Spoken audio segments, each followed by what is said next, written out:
말씀을 나누어 보려고 하는데요.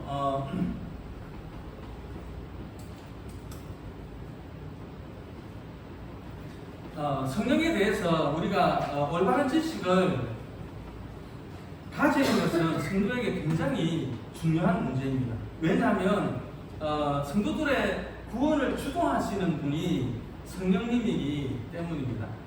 그래서 성령에 대해서 올바른 이해가 없이는 천성을 향해 가는 그 길에서 성령님과 이렇게 보조를 맞추어서 나갈 수도 없고, 또 성령의 지도를 따라서 하나님께 쓰임 받는 일도 어려워진다는 것입니다. 그래서 성령에 대한 올바른 이해는 구원받은 성도들에게 필수적으로 필요한 것입니다.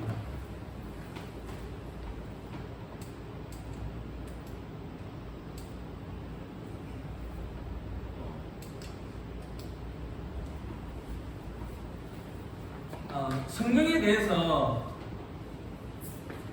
공부를 하기 위해서 제일 먼저 우리가 알아야 되는 건 뭐냐면 성령이 누구신지를 우리가 알아야 되겠습니다.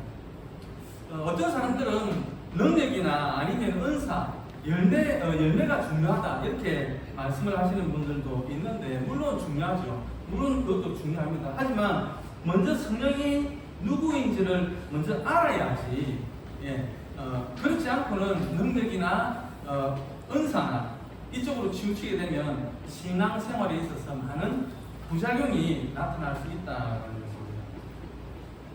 우리가 흔히 성령운동, 은사운동 이런 것들을 이렇게 가끔 이렇게 접하게 되는데요.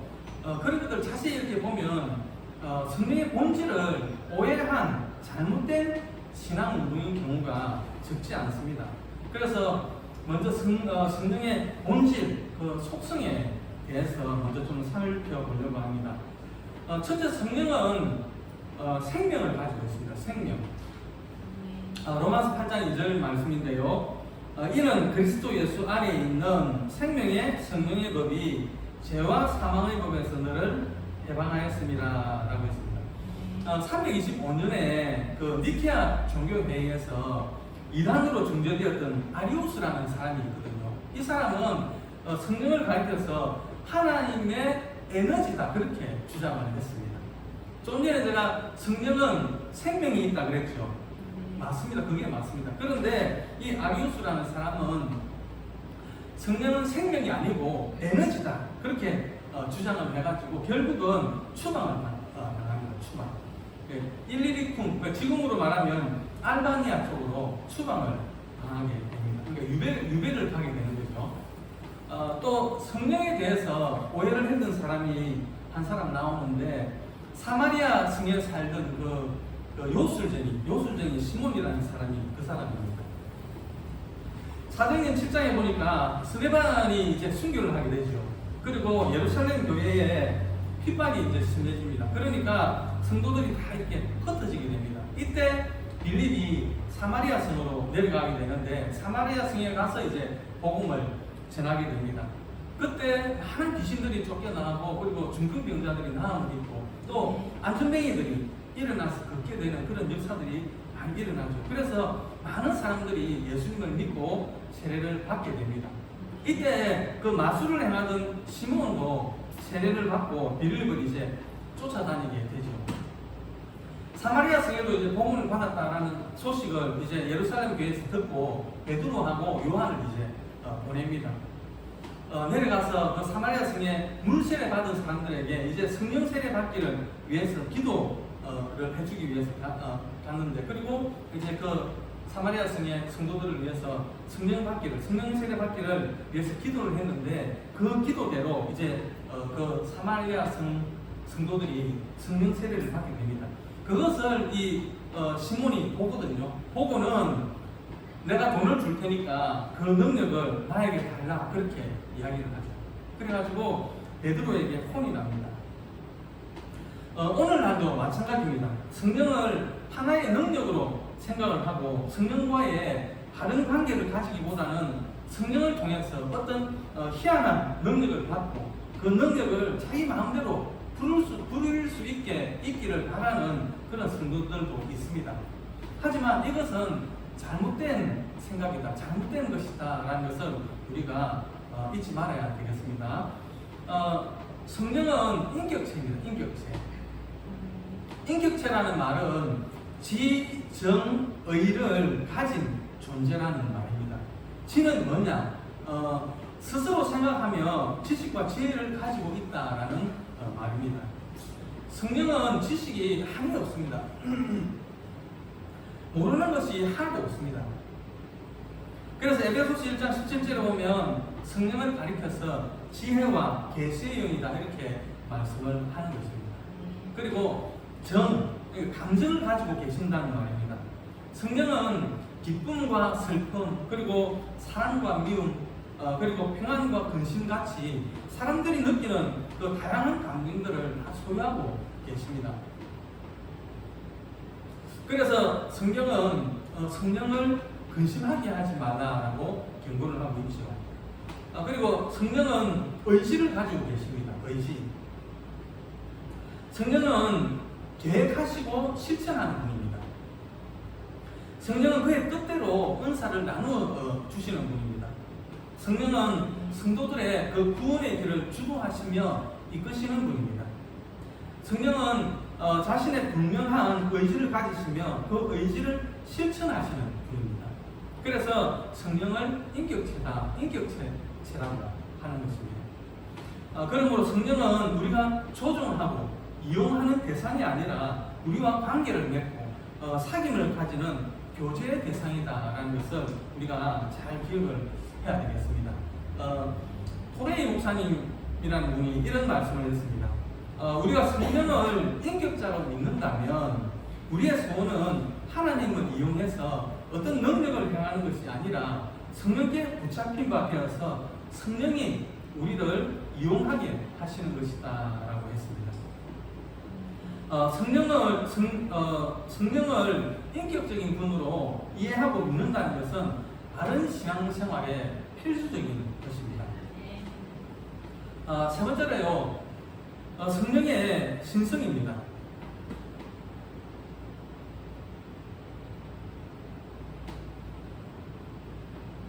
의지 안 했죠.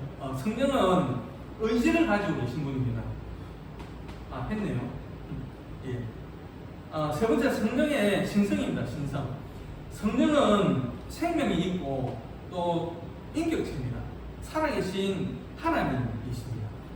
성경은 성령님이 하나님이시다라는 사실을 이렇게 말씀을 하고 있는데요. 첫째는 성령은 전지전능하신 분이다 이렇게 말씀을 하고 있습니다. 창세기 1장 2절 말씀인데요.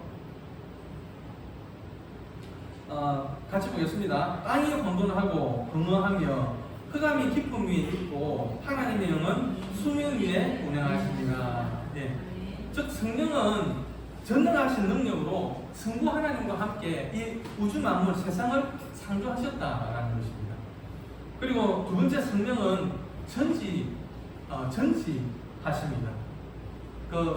선지국밥에 들어가는 그 전지가 아니고 전지는 모르는 것이 없다는 이야기죠. 모르는 것이 없다는 그런 의미입니다.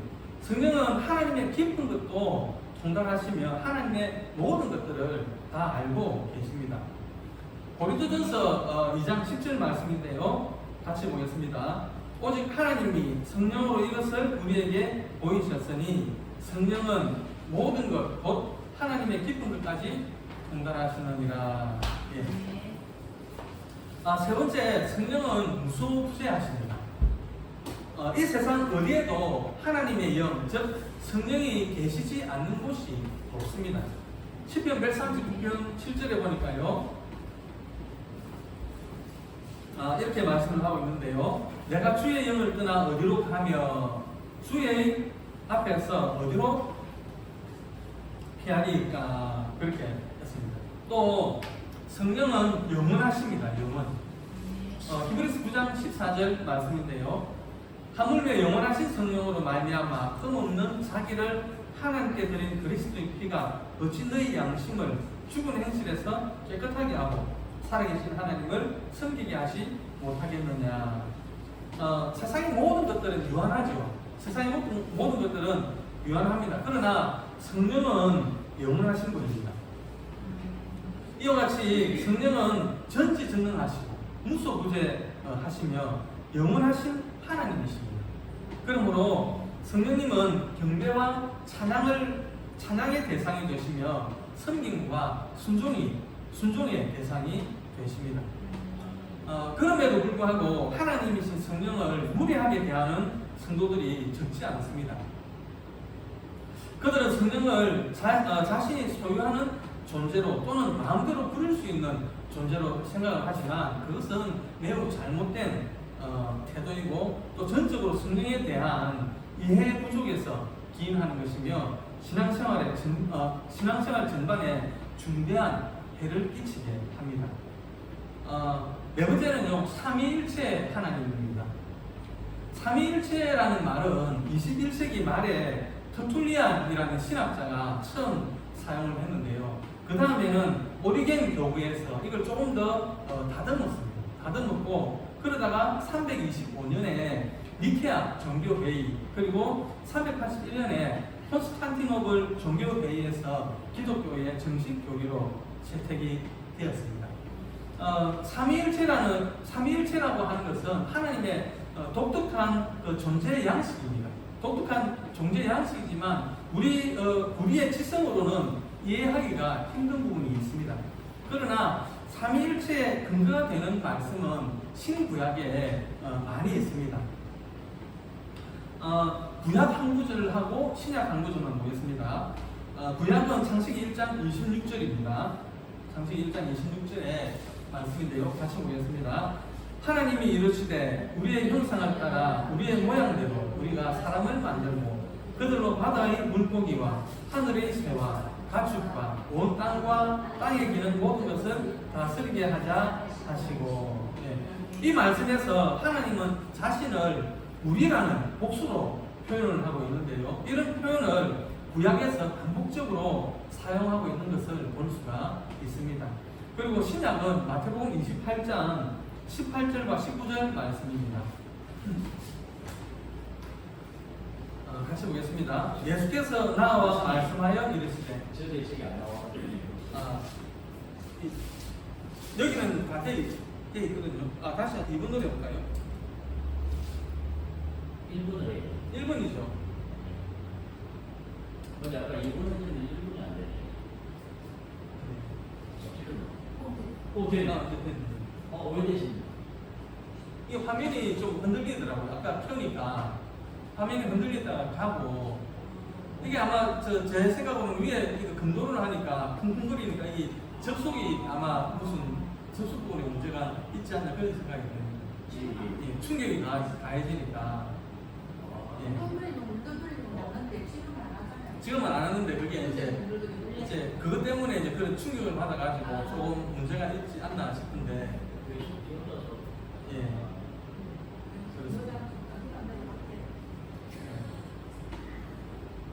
마태복음 28장 19절, 마태복음 28장 18절, 19절 말씀입니다.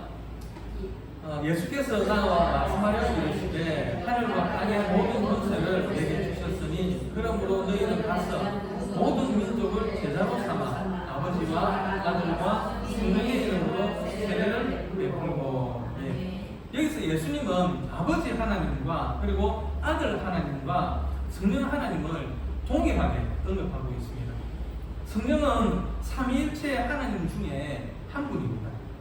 어떻게 세 분의 하나님이 한 분이 될 수 있을까? 우리의 지각으로는 단순히 이해할 수 없지만 이것은 하나님의 신비에 속함으로 그냥 믿음으로 받아들이는 것이 좋을 것 같습니다. 여러분은 성령 그러면은 뭐가 연상이 됩니까? 모형으로.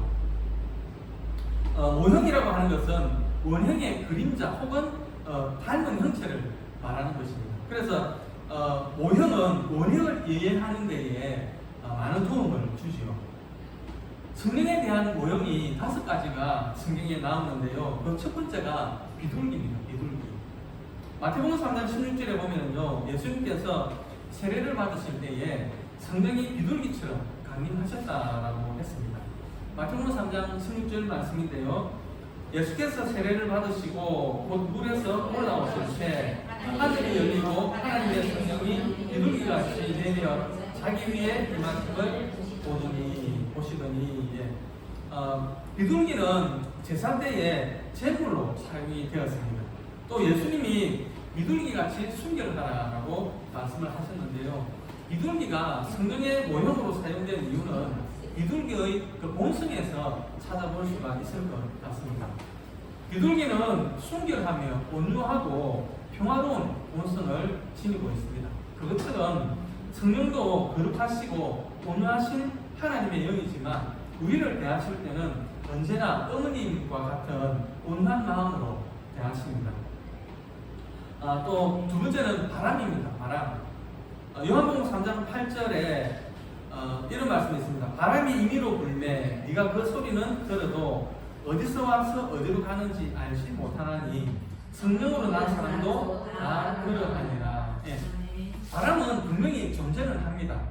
하지만 우리 눈에 보이지는 않죠. 그리고 바람은 주권적입니다. 우리는 바람의 방향이나 강도를 주관할 수 없고 또한 바람의 능력이나 속성도 다 파악할 수가 없습니다. 또 바람은 엄청난 위력을 가지고 있죠. 나무를 뿌리채 뽑기도 합니다. 또 큰 집을 무너뜨리기도 합니다. 이와 같이 성령은 우리 눈에 보이지는 않지만 그 행하신 일도 우리의 머리로 다 파악을 할 수가 없습니다. 우리는 그저 믿음으로 성령의 인도를 따라갈 뿐입니다. 그리고 성령은 우리가 상상할 수 없는 능력을 가지고 계십니다. 우리를 향하신 성령의 가장 놀라운 능력은 죄악에 찌든 강팍한 심령을 구원하시고 또 새롭게 변화시켜 가는 능력이라고 할 수 있겠습니다. 세 번째는 불입니다. 불. 성령의 모형으로 불이 사용된 것은 오순절 성령 강림 때입니다.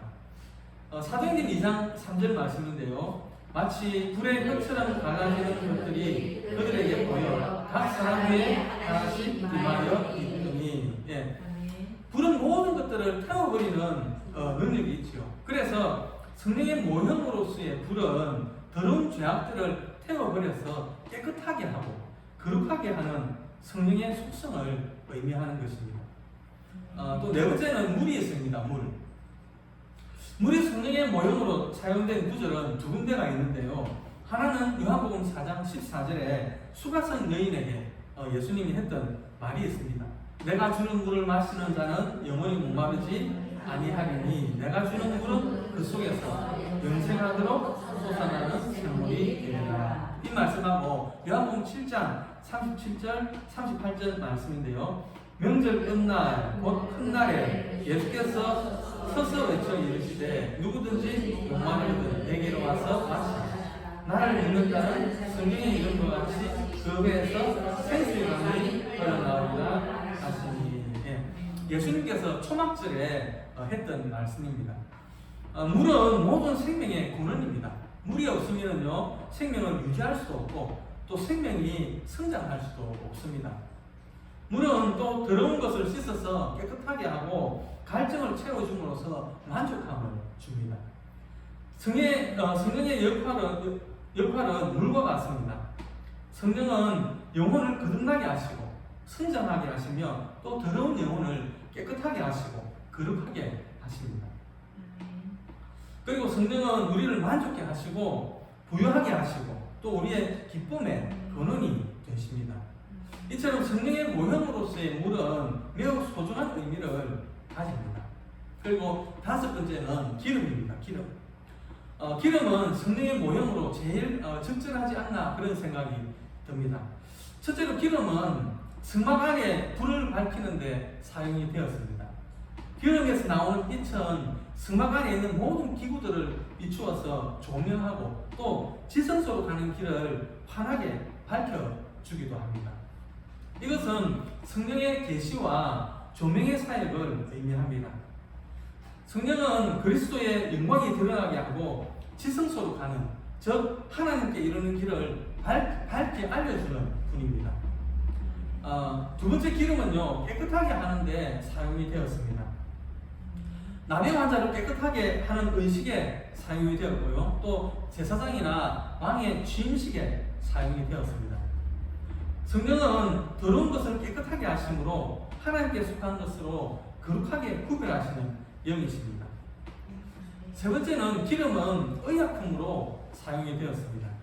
예수님께서 그 선한 사마리아인 비유에서 그 환자의 상처에 기름과 포도주를 붓고 싸맸다라고 했습니다. 성령은 치유의 역사를 행하십니다. 미뚤어진 심령을 고쳐서 바르게 하시고 병든 심령을 고쳐서 건강하게 하십니다. 이렇게 좋은 성령님이 언제 오셨느냐 하면 예수님께서 십자가에 죽으시고 부활하셔서 승천하신 후에 세상에 강림하셨습니다. 예수님은 그 유월절 직전에 십자가에 달리셨고 그리고 사흘 만에 부활하셨습니다. 그리고 40일 동안 세상에 계시다가 승천하셨는데요. 승천하시고 몇 날이 못 돼요.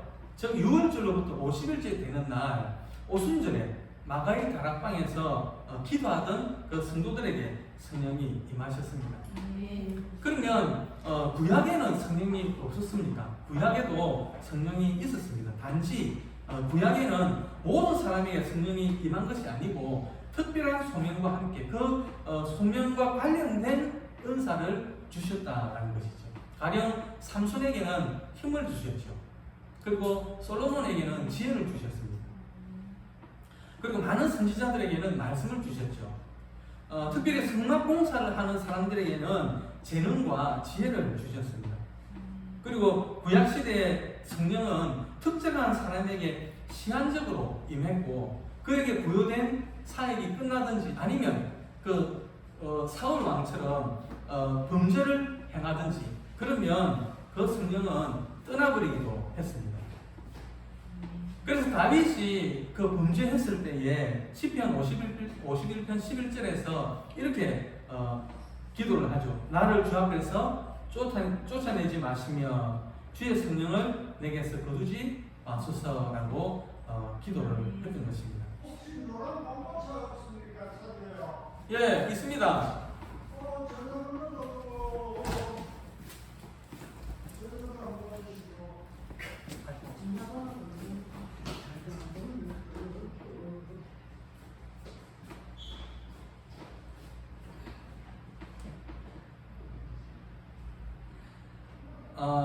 그러면 신약 시대에 성령님은 어떠느냐 하면요, 신약 시대에는 특정한 사람에게만 성령이 임하는 것이 아니고 예수 그리스도를 믿는 모든 사람에게 임하십니다. 그러므로 이때부터는 신약은 성령을 받지 않으면 하나님과 상관이 없는 사람입니다. 그래서 예수님께서는 부활하시고 제자들을 만나서 제일 처음 하신 말씀이 성령을 받아라 라는 것이었죠. 이제 우리의 구원은 성령님께서 주도해 가십니다. 저와 여러분들은 다 구원받았습니다. 이렇게 구원받은 성도들을 가르치시고 인도해 가십니다. 그리고 우리에게 임하신 성령은 영원히 우리와 함께 하십니다. 성부 하나님은 우리를 구원하기 위해서 성자 하나님을 세상에 보내셨고 또 성자 하나님은 그 성부 하나님의 뜻을 따라서 이 세상에 사람의 모양으로 오셔서 사람들의 죄를 대신해서 십자가에 죽으셨습니다. 그리고 성령 하나님은 사람들의 마음속에 오셔서 사람들로 하여금 자신이 주인이라는 사실을 깨닫게 하시고 예수 그리스도를 믿게 하심으로 구원에 이르게 하십니다. 인류의 구원을 위해서 오늘도 삼위일체 하나님이 함께 역사하고 계시지만 시대적으로 볼 때에 지금은 성령의 사역이 중심이 되는 시대다라고 말을 할 수 있습니다. 즉 이제는 사람들이 예수를 믿고 구원받는 일이 남았는데요. 이 일이 바로 성령의 주도적인 사역이라는 의미입니다. 그러면 성령은 사람들의 구원을 위해서 어떻게 역사하실까요? 구원의 과정을 3단계로 구분을 해볼 수 있는데요. 1단계는 거듭나는 단계입니다. 하나님을 알지 못하고 멸망에 처해 있던 사람이 예수를 믿고 구원의 문으로 들어오는 것이 거듭나는 단계입니다. 이때부터 진정한 의미의 구원이 시작이 되는 것입니다. 2단계는요, 거룩하게 되는 단계입니다. 거듭남으로 시작된 구원의 길을 계속해서 걸어가는 단계입니다. 이때는 성도가 그리스도를 닮아서 성품과 삶의 변화를 이루게 되는 과정입니다. 그리고 구원의 마지막 3단계는 몸과 마음이 온전하게 되어서 천국에 들어가는 영화의 단계인데요. 노예로 살던 그 이스라엘 백성들이 가나안 땅에 들어가서 자유인으로 정착하는 삶을 구원의 과정과 비교해 볼 수 있습니다. 그들이 애굽에서 바로의 노예로 살던 사람들이 세상에서 그들이 애굽에서 바로의 노예로 살던 삶은 사람들이 세상에서 하나님을 떠나서 죄의 노예로 사는 삶과 비유가 됩니다. 홍해를 건너서 광야로 들어오는 사건은 거듭남의 단계이며 그 후에 계속된 40년 동안의 광야 생활은 성화의 단계입니다. 마지막으로 요단강을 건너서 가나안 땅에 들어가는 것은 영화의 단계로 비유할 수 있겠습니다. 이 구원의 과정을 광야 생활을 중심으로 보면 거듭나서 성도가 되는 그것은 과거의 구원이고, 그리고 성도로서 변화되어 가는 것은 현재 구원, 그리고 새 몸을 입고 하나님의 나라에 들어가는 것은 미래의 구원이다, 이렇게 말을 할 수 있겠습니다. 에베소서 2장 8절에 보면요, 이런 말씀이 있습니다. 너희는 그 은혜에 의하여 믿음으로 말미암아 구원을 받았으니 이것은 너희에게서 난 것이 아니요 하나님의 선물이라. 여기서 구원을 받았다라는 말씀은 과거의 구원에 대한 언급입니다. 그리고 로마서 5장 9절 말씀인데요. 그러면 이제 우리가 그의 피로 말미암아 의롭다 하심을 받았으니 더욱 그로 말미암아 진노하심에서 구원을 받을 것이니. 여기서 구원을 받을 것이다 라는 말씀은 미래의 구원에 대한 언급입니다. 고린도전서 1장 18절 말씀인데요. 십자가의 도가 멸망하는 자들에게는 미련한 것이요 구원을 받는 우리에게는 하나님의 능력이라. 여기서 말씀하시는 구원을 받는다는 말씀은 현재의 구원에 대한 언급입니다. 구원의 첫 단계는 물론 거듭남이죠. 우리를 향한 하나님의 구원은 우리가 실제로 구원을 받는 사건, 즉 거듭나는 사건 이전부터 시작이 되었습니다. 사도 바울은 하나님이 자신을 모태에서부터 선택하셨다고 했습니다. 모태에서부터 선택하시고 그를 향해서 계속 역사하셨기 때문에 그 결과 다메섹 도상에 그 사건이 있었다는 것이죠. 그러므로 한 사람의 구원은 그가 거듭날 때에 시작되는 것이 아니라 벌써 훨씬 전부터 시작이 된다는 것입니다. 거듭남을 중생이라고 하는데 이것은 하나님으로부터 새롭게 태어나는 사건을 의미합니다. 예수님은 니고데모에게 거듭나야 하겠다라고 말씀을 했습니다. 그리고 이 거듭남은 하나님으로부터 난 것이라고 했습니다. 그런데 이러한 구원의 첫 단계부터 성령의 역사가 시작이 됩니다. 거듭나는 과정에서의 성령의 역사는 먼저 자신의 죄를 깨닫게 하시고 다음으로는 예수님을 자신의 구세주로 믿고 영접하게 하십니다. 이 일은 오직 성령으로만 가능한 기적적인 사건입니다. 성령은 죄를 책망하시는데 이것은 인간의 전적인 부패와 타락에 대한 책망을 의미하는 것이고, 의에 대한 책망은 하나님의 의가 되시는 예수 그리스도를 믿지 아니하는 것을 책망하신다는 의미입니다. 그리고 심판에 대한 책망은 죄인에 대한 하나님의 심판과 멸망에 대한 책망입니다.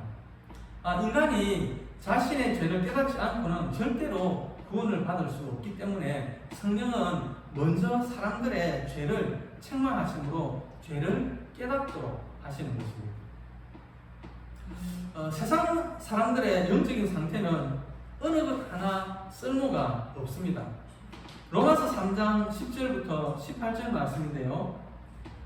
기록된 바 의인은 없나니 하나도 없으며 깨닫는 자도 없고 하나님을 찾는 자도 없고 다 실수 함께 무익하게 되고 선을 향하는 자는 원한이 하나도 없도다. 그들의 몸은 열린 무덤이요 그 혀로는 속임을 일삼으며 그 입술에는 독사의 독이 있고 그 입에는 저주와 악독이 가득하고 그 발은 피 흘리는데 빠른지라 파멸과 고생이 그 길에 있어 평강의 길을 알지 못하였고 그들의 눈앞에 하나님을 두려움이 없느니라과 같으니라.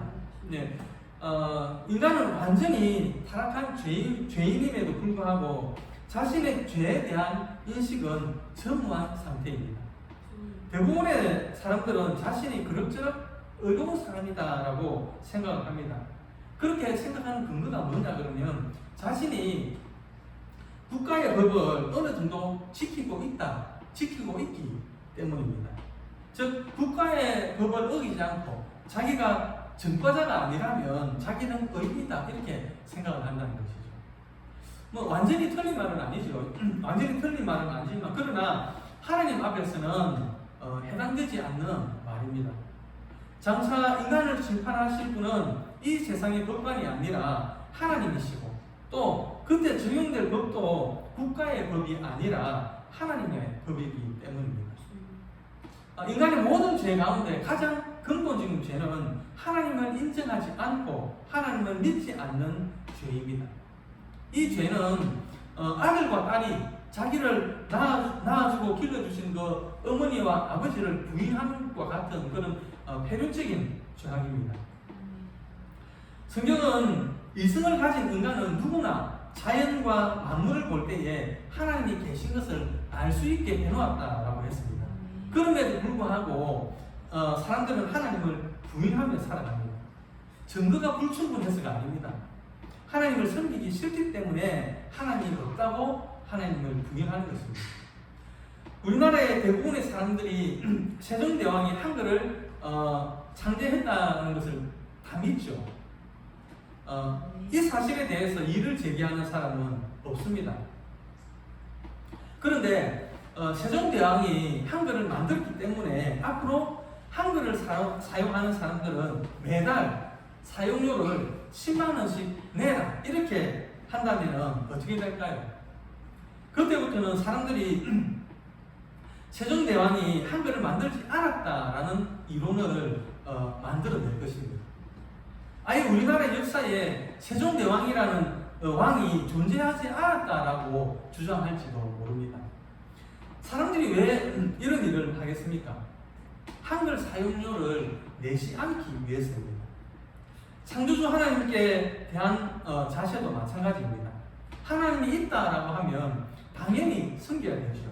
또 그 하나님의 말씀을 순종해야 되는 것이, 순종하는 것이 의무가 되기 때문입니다. 그래서 사람들은 아예 하나님이 없다라고 말을 하는 것입니다. 마가복음 12장에 보면 악한 포도원의 종들의 비유가 나옵니다. 그들은 주인에게 포도원 그 세를 내지 않으려고 세를 받으려고 온 그 주인의 종들, 그 주인의 종들을 때리고 능욕하고 죽이기까지 하죠. 오늘날 세상 사람들은 예수님이 말씀하신 그 포도원의 악한 종들과 똑같은 짓을 하고 있는 것입니다. 이와 같이 하나님을 부인하는 엄청난 죄를 범하면서도 세상 사람들은 그것을 죄라고 인정하지 않습니다. 그러면서 자기 나름대로 죄를 규정하면서 마치 두 손으로 눈을 가리고 창이 없다고 말하는 것과 같은 어리석은 삶을 지속하고 있는 것입니다. 죄에 대한 이러한 생각은 매우 잘못된 것입니다. 왜냐하면 죄에 대한 규정은 우리가 하는 것이 아니라 창조주 하나님이 하시는 것이기 때문입니다. 그러므로 참된 회개는 하나님의 말씀이 동반됩니다. 말씀을 바로 들을 때에 죄의 실체, 즉 무엇이 죄이며 또 그 죄가 얼마나 무서운지 드러나는 것입니다. 전에는 그것을 죄라고 생각하지 않았는데 이제는 그것이 죽을 죄라는 사실을 깨닫게 되는 것입니다. 인간에게 무엇이 죄이며 그 죄의 형벌이 무엇인지는 오직 하나님의 법으로만 알 수가 있습니다. 성령은 무지한 인간들에게 말씀을 듣게 하심으로 죄를 가르쳐 주시고 깨닫게 하십니다. 죄의 종류는요 크게 두 가지로 나눌 수가 있는데, 하나는 윤리적인 죄와 또 하나는 종교적인 죄입니다. 윤리적인 죄라 하면 사람을 대상으로 범하는 죄고요, 종교적인 죄는 하나님을 대상으로 범하는 죄입니다. 윤리적인 죄는 사람이 사람에게 해를 입히는 모든 행위를 포함합니다. 남의 것을 훔친다든지 거짓말을 한다든지 남의 생명을 이렇게 해치는 것 등이 있습니다. 종교적인 죄는 하나님을 믿지 않는 죄, 또 하나님을 섬기지 않는 죄, 어제 우리 배웠죠. 하나님을 영화롭게 하지 않는 죄 등이 있습니다. 윤리적인 죄와 종교적인 죄를 비교해 보면 종교적인 죄가 훨씬 더 무겁습니다. 10계명을 보면 1계명부터 4계명까지는 종교적인 계명입니다. 그리고 5계명부터 10계명까지는 윤리적인 계명입니다. 이 계명들은 서열적인 관계를 가지고 있습니다. 그래서 10번째 계명부터 위로 올라갈수록 더 무겁고 중요한 계명이 되는 것입니다.